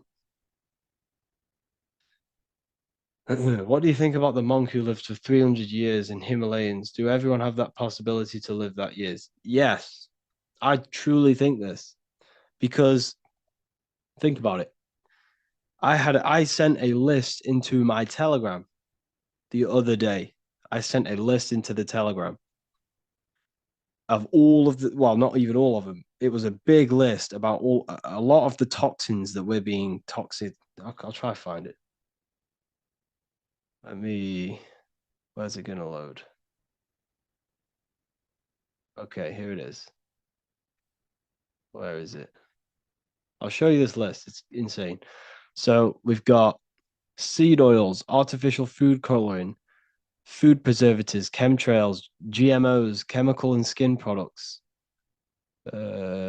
chemicals in deodorant, chemicals in toothpaste, fluoride in tap water, chlorine in tap water, heavy metals in tap water, pesticides on the fruit, synthetic prescription medication, synthetic mineral supplements, synthetic fabrics and clothing, synthetic bedding materials, synthetic fragrances. Fragrance can be up to 10,000 different synthetic chemicals, if you didn't know. Synthetic candles, fragrance, of course, sun cream, plastic water bottles, BPA in cans, plastic cutting boards, Teflon coated cookware, cigarettes, vehicle emissions, caffeine, radiation from phones and cells, radiation from smart meters, harmful music frequencies, music tuned to 440 hertz, chemicals on receipts, blue lights from screens. That's just some of the chemicals we're being bombarded with on a daily basis. A daily basis, we're being bombarded with every single one of them chemicals, pretty much. And imagine a world where none of that would happen. Think how long we would live. We're living up to maybe 70, 80, 100 years old now. Imagine 1,000, 2,000, 5,000 years ago when none of these synthetic chemicals were there. We would have lived for hundreds of years. And especially your thoughts play a massive role in this. The thoughts, your thoughts can age your body. If you think very negatively, it will age you. If you stress, it will age you because the body, that's how powerful the mind is. The mind is the most powerful thing in the universe. Everything came from it. So have a think. The phone you're holding was a thought. The pencil was a thought. Uh, what else? Everything you see around you was a thought. It began in the invisible realms of consciousness. Therefore, this world you see is an externalization of mind. It's an effect of mind. The whole universe is inside of your mind. You are living in a mind. You're living in the mind of God. Now, everything you see is an effect of mind, is an effect of thought. Everything is thought. Okay. So I'm sorry, but if you're promoting stuff in here, I'm going to have to kick you out. Okay. So everything is thought. This world is an outcome of thought, it's an effect. Everything you see is already manifested. Already manifested. You don't want to change this effect world. You want to change your mind because when you change the mind, you change matter. Thought creates matter. Okay.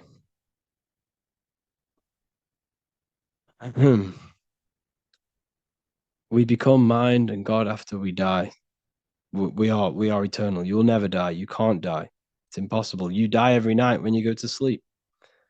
And then when you wake up from that dream, you die and wake up in this body.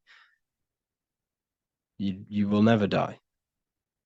Can't die. Everything's eternal. Nothing everything in this universe is eternal because everything's a part of mind. Everything's an extension of mind. Everything's an extension of God. Everything's an extension from the one consciousness. Here you see it. Mind and matter. Mind and matter are one. Consciousness creates matter. Does it mean that we think about money and then money comes to us, right? No, not essentially. Now, you're thinking about the wrong thing. Don't think about if you want money, you're not going to get money. You attract what you are, not what you want. It's called a mindset. You got to set your mind to a frequency, to a reality, and it will come to you. Now, what do I mean? If you want money, focus on providing value, focus on creating a solution for people. Give, don't want money, want to help people. If you gain money with a dark heart and a negative heart, you won't keep that money because your heart will come into your reality somehow. It will destroy you. You have to do things with a good heart. If you don't do it with a good heart, it will come back around and take everything from you. So focus on giving people value, helping people's lives, providing a solution for people, and money will come with that. That's how you gain money.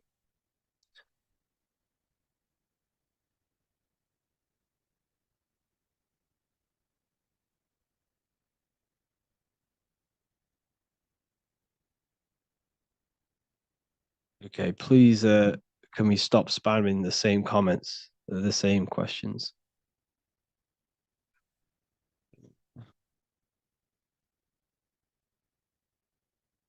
So, yeah, what do you think about psychotherapy? Is that some sort of therapy? Uh, I mean, depends. I don't want to say don't do it and then you go and don't do it and then it changes your life and some crazy stuff. But what I'm saying is you need to learn how to master your own mind and learn how to meditate and turn off the mind. And once you start meditating every day and you gain that ability of turning off thought and turning off emotion and turning off everything, so turning off all of your emotion, all of your connections, all of your uh, just everything. Once you learn how to turn off the mind, depression doesn't exist, anxiety doesn't exist because you rise above thought. There is a realm above thought. And once you learn how to access that realm by turning off thought, that's why Jesus says, take no thought. 5 times he says that. Take no thought, take no thought. Because once you learn how to do that, you rise above all of your problems because all of your problems exist in the thought realm. There's no there's no anxiety, there's no depression, there's nothing. So you need to learn how to master your mind. Learn how to meditate. And if you're thinking, you're not meditating. How can we start to meditate? Sit down and think of nothing. And if a just try and experience your thoughts. So if a thought comes, push it away and carry on. And then there'll be about 5 seconds of nothingness. And then another thought will come. Push it away and then keep doing it. And the longer you push away these thoughts, the more consistent, more disciplined you are every day to turning up and meditating, the longer the gap will become. And the gap between another thought will then become half an hour, sometimes an hour. You can then think, you can then meditate for like an hour with no thought. And this is when because once the mind is turned off, once the thought aspect of consciousness is turned off, you are opening up new doors for your consciousness. You're opening up new avenues of your consciousness. That's what the power of meditation. And once you start to master your mind and you have the ability to turn off thought, this will then come into all aspects of your life. It will come into every aspect of your life. For example, you'll be able to turn off thought when you're about to make a bad decision. Your decision making will be good. Your anxiety will go out of the window because you won't no longer have it. You'll always remain in the present moment. So it's basically organizing and disciplining the mind. It's meditation. That's why it's so powerful. You have to learn how to do it. Hmm. What do you think about where do humans come from or what created us? Well, we are all extensions of God. We are all God's mind manifested in physical form. We are all extensions of God. Not you, not the character you're playing. Your character is not God, but I'm saying your consciousness is. The awareness you have, the mind you have, that's God. The pure awareness, the pure consciousness is God. Not who you think you are, your name, your body, your job, your circumstances, your worries. That's not God. You are the pure consciousness, and your consciousness is latched on to this character you're playing. But once you learn how to get rid of that character and detach from it, that's the essence within you that is God. Okay.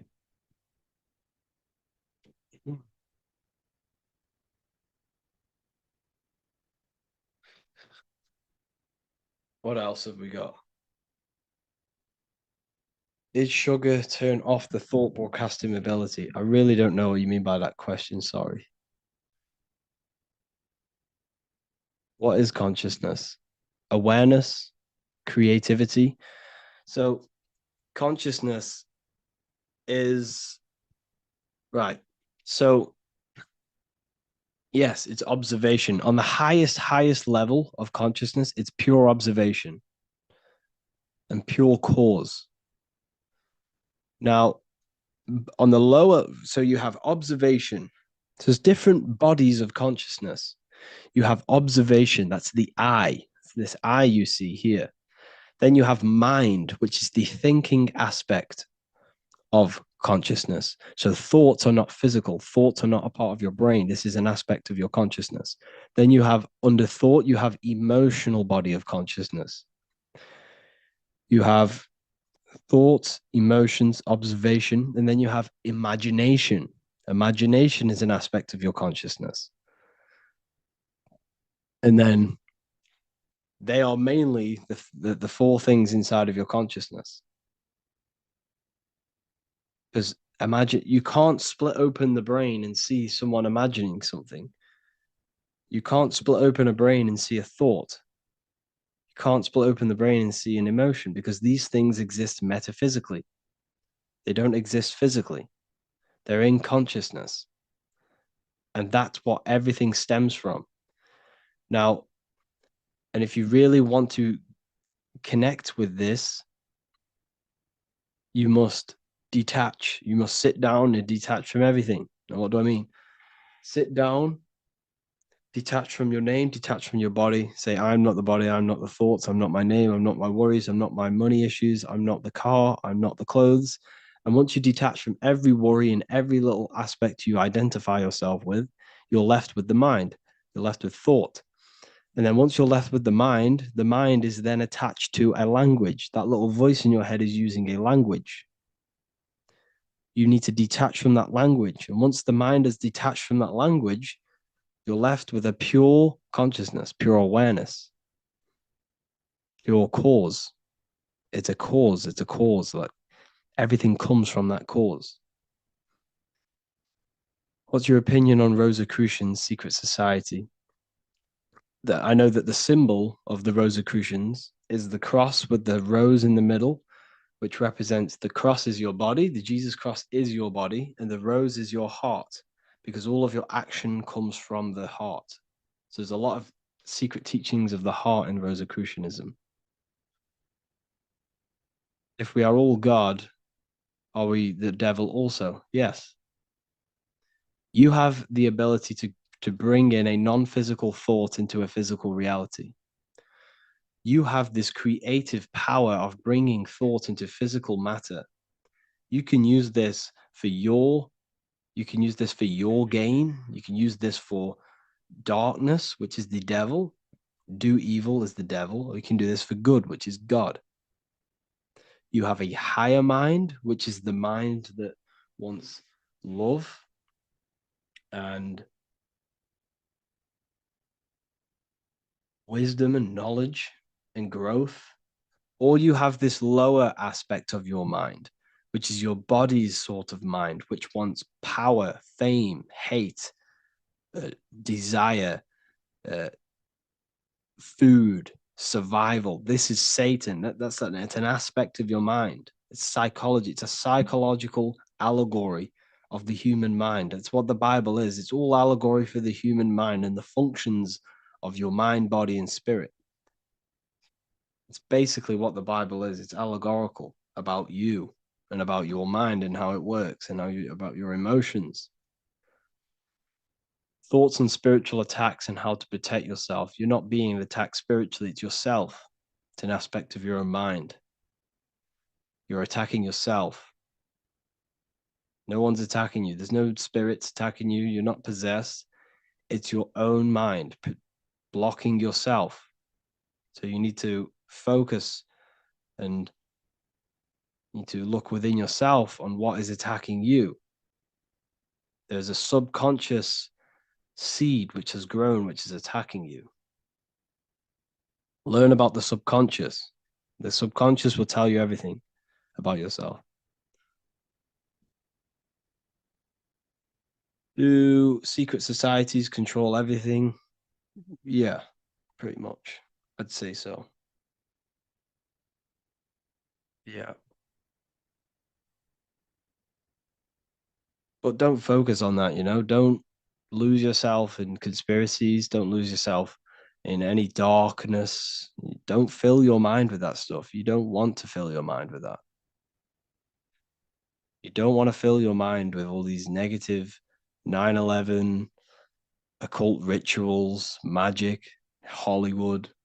There's no point. It's just going to darken you. It's going to darken your mind. It's going to infect your heart. So focus on the light always. I fell into that trap of looking into all these conspiracies, but it doesn't get you anywhere. It just makes you more dark because everything you take in is affecting your mental state. And you'll just walk around worried. So focus on lifting yourself up. Focus on, you know, don't get lost into these secret societies. Just focus on, see, this is the issue.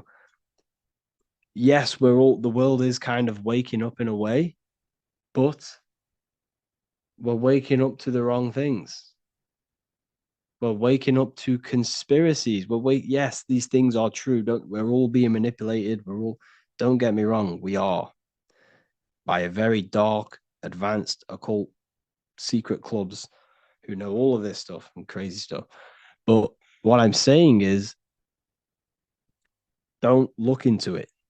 Once you know it, and then focus on the light. You see, if the collective consciousness wakes up to all of the negative things, then we're just going to stay in this negative ball of consciousness, this negative earth, because the earth is a reflection of our consciousness. What happens in our minds is happening in our external reality. So if we all start focusing on this negative and how we're being manipulated, chaos is just going to break out. We're all going to start fighting each other. So we all need to focus on light and bringing ourselves up. That's how we get out of this issue. Okay. Do you know the 33 money blocks that all people have in their field and how to vanish them? No one has these 33 blocks on them. If you believe you have a block on you, then you have a block on you. Because your mind, everything is mental and psychological. If you believe black magic worked on you, then it works. That's how black magic works. If you don't believe it worked, then has no power. It's the same with the government. The government have no true power. It's your belief. Like if you believe your if we right, so all of us as a collective consciousness believe the government exists. We believe money has value when it doesn't. It's a piece of paper. It's our thought, it's our consciousness thought energy that gives it power. That's why they're called a government. They govern your mental state, they govern your mind. They don't govern your body, they govern how you think, because that's where the power's at. The power's in the mind, in your consciousness. Mm.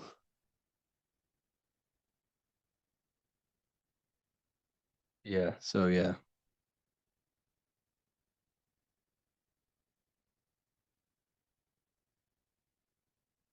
go up a little bit. Just focus on the goodness, people, and you'll have an amazing life.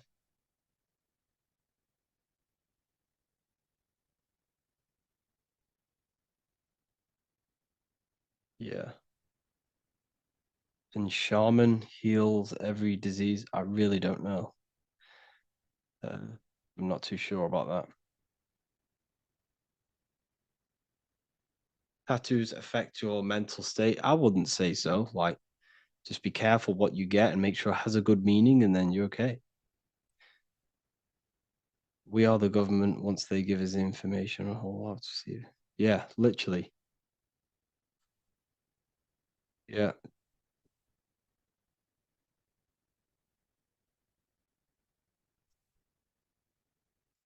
Extraterrestrials, aliens live among us, controlling secret societies, Illuminati, high class people. No, that's what I used to think, but it's not. We're not being bombarded by aliens, reptilians. This is all humans. It's people who worship the flesh. It's all it is. It's people who worship the physical world. Why? Why do they worship the physical world?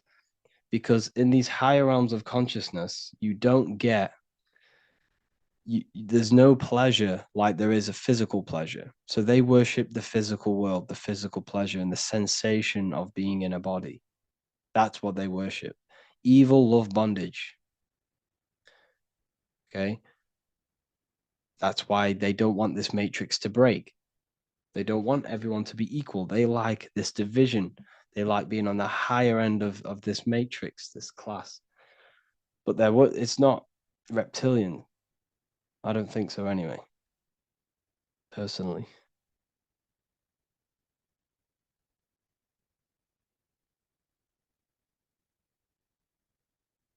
Yes, we have a brain, we have a reptilian brain, but this is our natural instinct brain. We have a lower animal self and we have a divine self. So if you see the screen here, we as humans exist in the middle between matter and spirit. We have the opportunity to expand our consciousness upwards to God. We can expand our consciousness to know God and know the secrets of the universe, or we can stay in our lower animal nature just for survival, basic needs. This is why humans are made in the image of God. We are we are Anu. We are Anu, spirit, and Ki, earth, matter. We are Anunnaki. We are spirit and matter together. Okay. What do you think about music and fashion? Directly correlated. Uh, well, music and fashion are directly correlated. When the Beatles came out, everyone started to wear hippie stuff. Look at UK drill music started to come out. People started to wear tracksuits more, and it's directly correlated. But it's a psychological warfare. You must understand that music is psychological. It's all to mold you in a certain way, to make you think a certain way. Yeah, as you said, the Rosicrucians talk about the heart, and the heart is playing a big role on our energy and field. Yes, uh, that is true. So everything you do is from the heart. Every action, every word you say is from the heart. You speak and you act from the heart. So this is why you know people by their actions, because if they're doing things that are stupid and not good, they have a dark heart. So that's why the earth is an anagram for heart. If you rearrange the word earth, it's heart, because everything we do is from the heart. Everything we manifest is from the heart.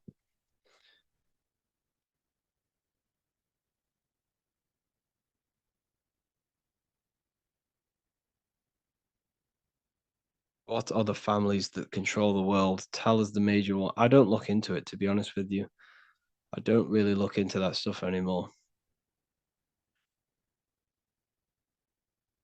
It There's no point. It just loses you in a loophole, and you'll end up gaining anxiety and gaining all these negative thoughts about how we're being manipulated.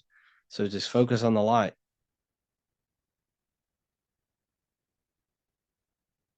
Just stay away from the conspiracies and keep your mind focused on the light. Yeah.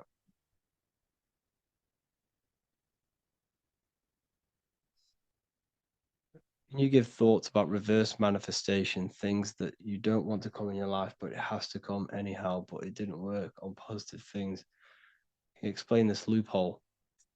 I'm not too sure about reverse manifestation, but everything you that happens to you is necessary for you to grow as a mind, to expand your mind, to expand your soul.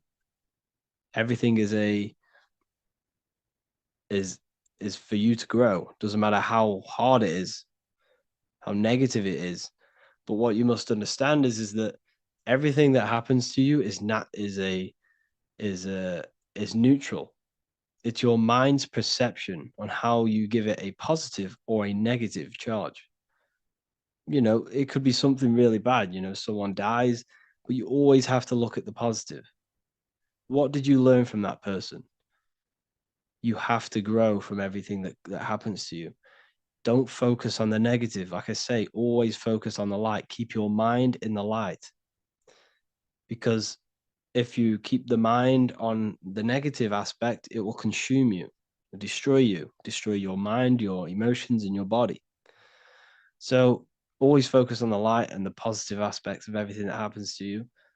And just remember, when it comes to manifestation, you are just a result of your thoughts. Where your life right now, your current circumstances is a result of every thought you had in the past. Every thought you had in the past has led you to this very point, listening to me right now. Therefore, your life is an externalization of your mind. And this is what I teach inside the university, the Manifestation Mastery course. And that is how you truly, you change your thoughts, you change your mental state, and you will change your external reality. Okay.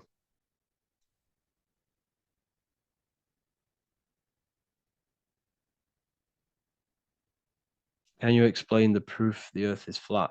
Your senses. Have you ever been in a car going 100 miles per hour? You probably have. How quick does it feel when you're going 100 miles per hour? It goes very, very quick. You can feel it very quick. And we are apparently moving 1,000 miles per hour while going around the sun. What it's complete lunacy. If you believe that you live on a spinning rock, hurtling through space, and we haven't hit something in trillions of years, which is obviously a lie. If you believe that, then they have tricked you to not believe your own senses. They've tricked you to not believe them senses that you have. That's the power. It's subconscious. It's a psychological warfare. If you believe you live on a rock, then you are more susceptible to believing that the universe is only physical. The reason why Isaac Newton came in with all this new science and destroyed all of the old science of the Egypts and the ancient occult teachings of as above, so below. The reason Isaac Newton came in with this was to separate you from the universe. Because the ancients knew, and I know now, and this is what I teach, is that you are the universe. But all of these new scientists came in to make you feel separate from the universe and to make you think that you are not special. And another one, if you believe that you're from, everything they teach you is to keep your mind trapped in physicality. Your mind isn't a physical thing. Your consciousness is not a physical thing. So everything they've told you is to keep you in a three-dimensional way of thinking, in a physical reality. Everything seen comes from the unseen. Everything seen is an effect of the mind. Everything you see around you began in the invisible realms of mind. Yeah, the body is physical. It's a meat suit. It's an avatar. It's a character. You're playing a character. It's not you. You are the I am. You must connect with the I am through meditation. So I heard that sugar and artificial sugar block our thought and manifesting ability. Yeah. Well, your diet plays a massive role because it's all interconnected. Your consciousness is interconnected with your body, your physical body. So if your body's not well, your mind's not going to be well. So you must, find balance between mind and body, spirit and matter. I don't understand the flat earth. Every atom and all things inside of me are spheres. Why would the earth be flat? The atom they told you is wrong. The atoms are electromagnetic torus fields. Okay.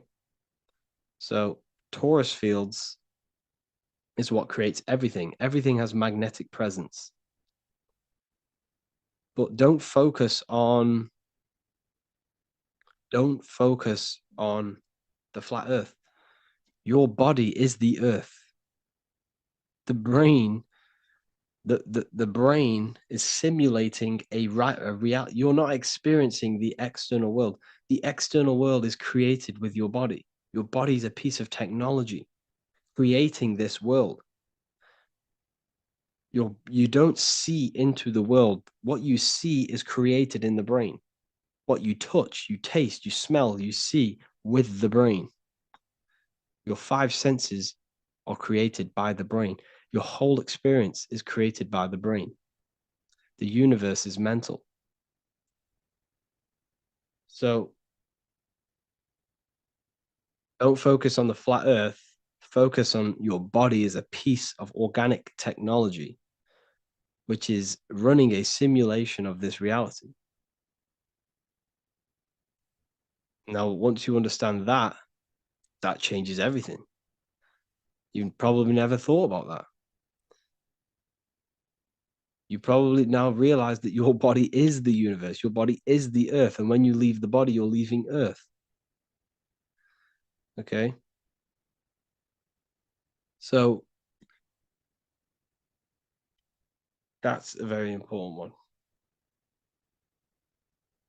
How can we take advantage of the planets, the sun, and the moon within us? Their energies. So Saturn.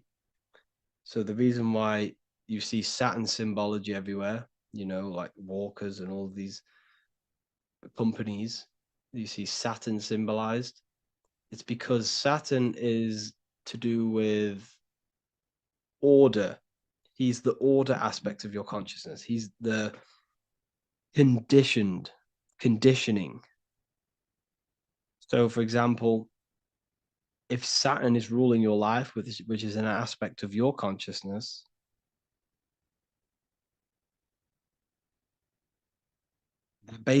how do I explain this well? They're basically harnessing the energy of Saturn to condition you. That's what technically they're doing. That's why you see Saturn symbology everywhere. It's all about conditioning and, how do I say, like the education, for example. It's all about conditioning you to keep you in a certain state. That's what Saturn is. Now, the sun represents your pure consciousness. The moon represents your subconscious or emotion. Anyways, I'm going to have to love and leave you all here. This is a Q&A that takes place weekly inside of the university. If you wish to join, I will send the link into here. Hold on, I will send it into this chat. So yeah, these live calls happen all the time. They're going to be happening every week from now on. If you want to join the university, see you all on the inside. There's so much that you can gain. Let me just try and find.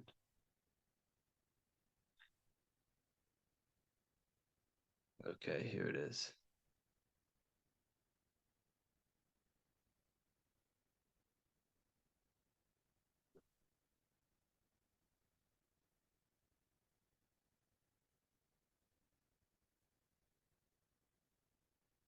Two seconds.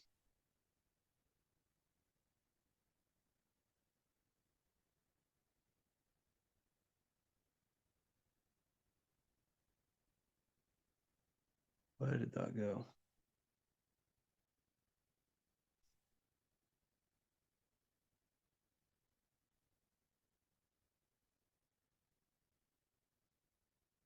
I don't know why I can't get it up. But if you're in the Telegram,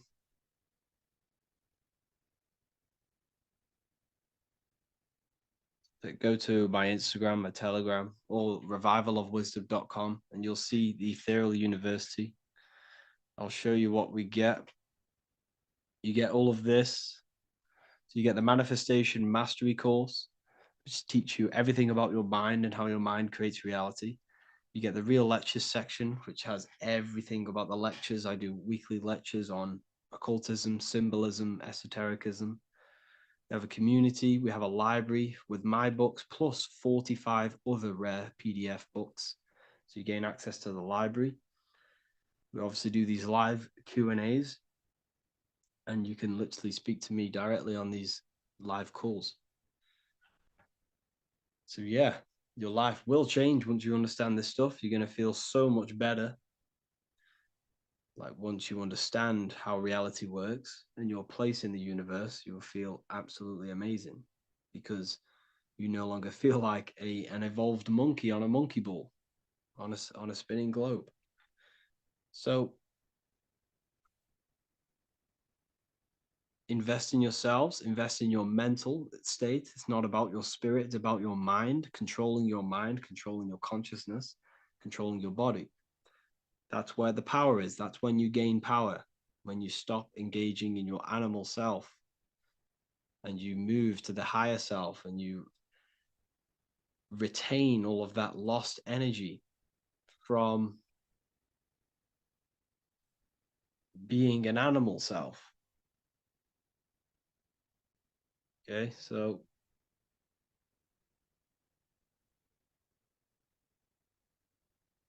make sure to invest in yourself, and I will see you all on the other side. Here's the let's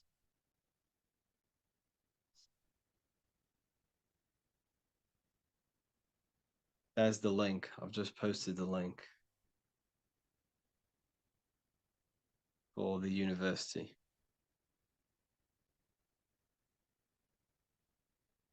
If you wish to join, I'll see you all on the other side. Thank you all. Can we pay for a couple months of the university? Yeah. If you really want to pay like a couple months up front, give me a message on Instagram, Revival of Wisdom, and put the first message as university, all capital letters, and I'll respond to you and we could sort something out. I could maybe do a deal for the people who want to buy a couple months, like, I don't know, 6 months or something like that. I could do a nice deal. Hope you all enjoyed this. I'll see you all inside the university and have an amazing day.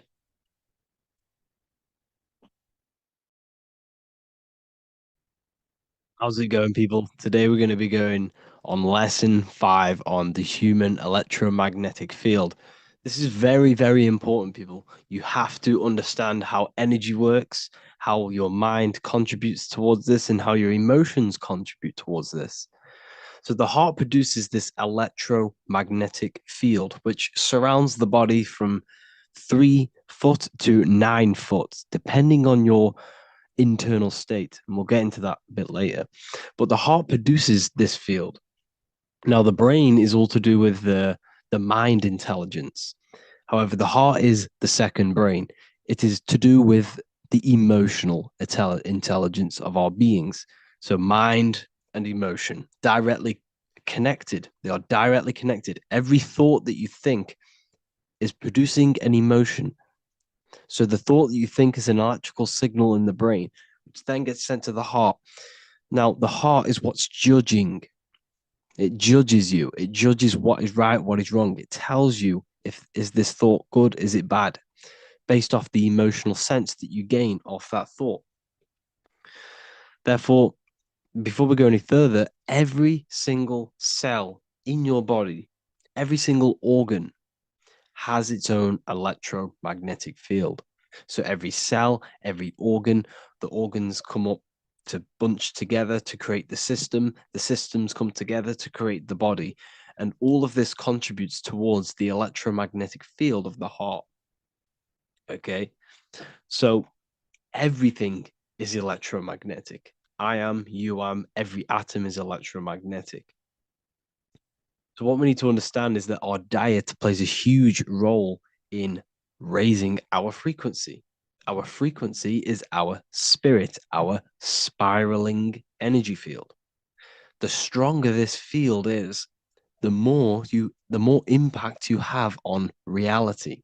when it comes to manifesting your reality, what you want. So it's important that we keep our body healthy, our cells healthy, because all of this contributes to what you're putting out, and what sort of and how effective your energy is putting out into the quantum field around you. So your heart produces this field based off the emotion that you feel. So every emotion that you feel, your internal state, is what manifests this electromagnetic field. So when you stand next to someone, you can feel their vibe. You can get a sense of how this person is feeling. Well, because you're feeling the energy that their internal state is manifesting the external energy, which you're picking up. So when their mood changes, you can feel it in their energy, especially if your third eye is wide open. So what I'm trying to say is your emotions is what attracts things to you, because your heart produces this magnetic energy. So your heart is producing magnetic energy. Every emotion that you feel is creating magnetic energy, which is drawing people, things, situations to you. All of this contributes towards your life, because everything has a domino effect. If you happen to draw the right person to you because of your happy emotional state, that person can just change your life and turn the wheel on manifesting your reality. So, like I said before, when we feel higher emotional states and elevated states of emotion, this strengthens our electromagnetic field. So, when we feel happiness, contentment, joy, love, all of this expands our field from 5 meters to around 9 meters, 9 feet, sorry, 5 feet to 9 feet around your body. And the stronger this field is, the stronger your emotions are, and the more elevated they are, the stronger impact you have on matter. Why? Because you're vibrating more than matter. You're becoming more spirit than matter. So therefore, it is mind over matter. So if you experience these higher elevated emotions, you then have a greater impact on creating matter and influence on atoms around you and people around you. The higher you vibrate, the more people are going to stare at you, the more things that are going to happen better in your life, because the more energy that you're putting out positively. So this electromagnetic field is so important, so important. And your emotions and your thoughts play a crucial role. You control your thoughts. This will then control your emotion, and then your emotion will control your magnetic energy. And not to mention, when we meditate, we turn our mind inward. So therefore, all of the attention, because where attention goes, energy flows. So where attention goes, energy flows. So if you turn your mind inward and put your attention on yourself, all of that energy is being internalized, and you can then redirect that into manifesting your reality. You can use this energy to manifest your reality. Okay. So the world will mirror back what we feel in our heart. This is a great saying. Whatever you carry in your heart, you will experience. Because emotion is energy in motion. The emotion you feel is the thought motion. So every thought you think produces energy in motion, which is emotion, which will then be put out into the quantum field. Well, which is everything's in your mind, because the words you say, the things you feel, mold your mind, and your mind mirrors the external world. So you need to be careful what you're thinking, feeling, and saying and hearing, because all of this has an effect on your external world, because it has an effect on shaping your mind. Okay. So controlling emotions, we need to get rid of the reactive emotions and use them intentionally. The more reactive you are, the more prone you are to lowering your frequency, which will have a great effect on manifesting your reality. We need to aim to reach them high states of emotion to keep our cells, to keep our body high frequency. So I hope this lesson helped you. And the next one, we're going to be talking about maintaining this field. Lesson number 3, conscious and the subconscious mind. This is so important to understand how the mind works and the two aspects of the mind. If you don't know this, your life is going to be hell. So make sure to listen and get your notepads out. So the conscious mind is the awareness. This is what you're aware of right now. You're listening to me, you're probably watching your phone or, laptop, something like that. Your five senses, your mental state, your awareness. This is all your awareness. What you're aware of. This is the 10% of your mind. Only 10% of your mind is what you're aware of, your consciousness. You're conscious. So, I know what I'm touching. I know what I'm aware of. I'm aware of my feelings, what I'm thinking. This part of the mind, what you consciously do, impresses the subconscious mind, which is 90% of your mind. Think about that. 90% of your mind, you are not aware of what is going on in that part of your mind. It's all there, but it's all in the background. The subconscious mind controls the systems in your body. So it is the mind that is telling your heart to beat, telling your lungs to breathe, telling your digestive system to digest food without you being conscious of it. So the subconscious mind is controlling every single system in your body and telling it to do its job. It's storing all of your memory, all of your paradigms, which are mental programs. Very, very, very important. These mental programs that you have are why you act the way you are, why you do certain things the way you do. All of these programs that you have generated throughout your life from the conscious mind. The conscious mind is picking up on your awareness and your surroundings. So when you were a child between the age of 0 to 7, your subconscious mind was wide open to programming. Why? Because this is why by the age of 2 or 3 you start to speak. Because your subconscious mind is that wide open.